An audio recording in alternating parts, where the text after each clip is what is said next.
Jeg har nu været på testosteron i 9 måneder, og det er helt vildt fedt. De seneste ændringer, jeg har lagt mærke til, er, at min stemme er blevet endnu dybere. Jeg synes, jeg kan mærke flere vibrationer i brystkassen, når jeg taler, især i halsen. Og jeg har i hvert fald en ven, som også synes, han kan høre, at den er blevet dybere. Så har jeg fået mere hår på benene, hele vejen op. Jeg har fået lidt mere hår under navlen, ikke noget på brystet endnu. Og så har jeg fået en lille smule på hagen, eller det er sådan nogle stadig tynde, blege hår. De er ikke skægtykkelse endnu, men de er længere end hvad jeg har haft tidligere. Det er faktisk ved at være der, at jeg overvejer at få fat i en barbermaskine eller skraber, så jeg kan barbere det af.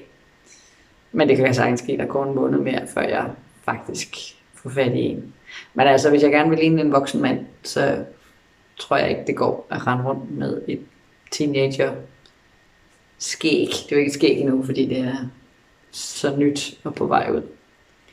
Men jeg kan også godt lide, at det er der, jeg overvejer at farve over skægget, for at se, hvordan det ser ud. Det kan jo være, det så forfærdeligt ud, så kan jeg jo barbere det af.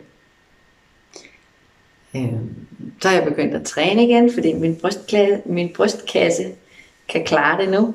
Og det er helt vildt rart. Jeg synes også, det føles som om, jeg er blevet stærkere. Og jeg tror ikke kun, det er fordi jeg træner, det er også fordi testosteronen bygger muskelmasse op for mig. Det er ret fedt.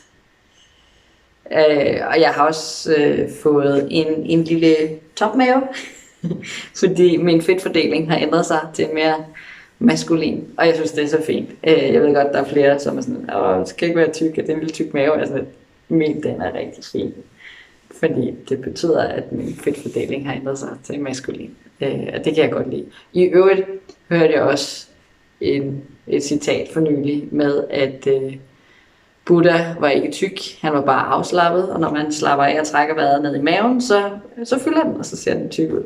Så det er derfor, at min mave ser sådan noget. Mit juridiske kønsskifte gik igennem for 1,5 måned siden, og der er godt nok mange ting, der er bundet op på sådan et CPR-nummer, mange ting, der skal ændres. NemID og skat og sundhedsjournal, og banken skal vide det, så de ikke spærrer ens dankort. Mit teleselskab og internetudbyder skulle vide, hvad min nye CPR-nummer var. Men jeg tror, der er ved at være styr på alle de ting efterhånden. Og så har jeg været i job i 3 måneder nu. Og det er helt vildt rart, fordi de siger konsekvent Alex, alle sammen. De kender heller ikke mit gamle navn, og de siger konsekvent ham om mig. Og det er også helt vildt fedt. Der er nogle stykker af dem, som ved, at jeg er trans. Og så er der måske nogle flere, som mistænker det. Men jeg har ikke sådan rigtig snakket åbent om det med nogen af dem endnu. Jeg vil gerne have, at vi får en faglig forhold først, og lære hinanden at kende sådan. Så jeg vil i princippet gerne fortælle om, at jeg er trans senere, men der skal være tid og plads til det. Altså det er ikke noget, jeg bare har lyst til at sige sådan i en stresset situation. Så når tid og sted og stemning er rigtigt til det, kan jeg nok godt finde på at sige det, men det er ikke lige nu. Jeg vil gerne have, at mit køn ikke er vigtigt. Jeg vil gerne have, at det, jeg er trans, ikke er vigtigt i vores professionelle arbejdsrelationer. Og det synes jeg går meget godt.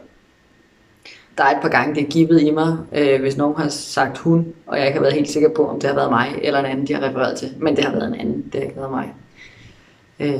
Der er en kollega, som godt ved, at jeg er trans, som jeg snakkede sammen med på 2-mandshånd på et tidspunkt, om fødselsoplevelser, og det synes jeg er vældig feminint kønnet for mig. Men ja, vi snakkede sammen om det, og så kort tid efter, så snakkede hun med en anden kollega på telefon, hvor hun konsekvent sagde Alex og han og mig.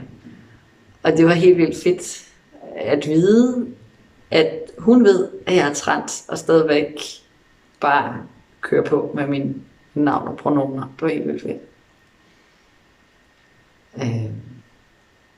Ja, jeg går rundt og sådan smiler og er glad over ikke så mange ting. Det er ret fedt, sådan har det ikke været længe.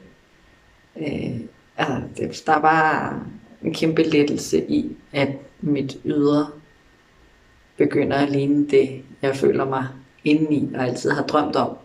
Selvom jeg meget, meget længe har undertrykt, at det var det, jeg drømte om. Jeg har også sådan ved at være kommet frem til, at de mænd, jeg har været tiltrukket af og har været i forhold med, det er jo egentlig ikke fordi, jeg har været forelsket i dem, det er fordi, jeg gerne ville se ud, som de så ud. Og det er lidt vildt at tænke på. Jeg hørte en anden transmaskulin, som er cirka lige så langt på T, som jeg snakker om, at han havde meget svært ved at græde nu.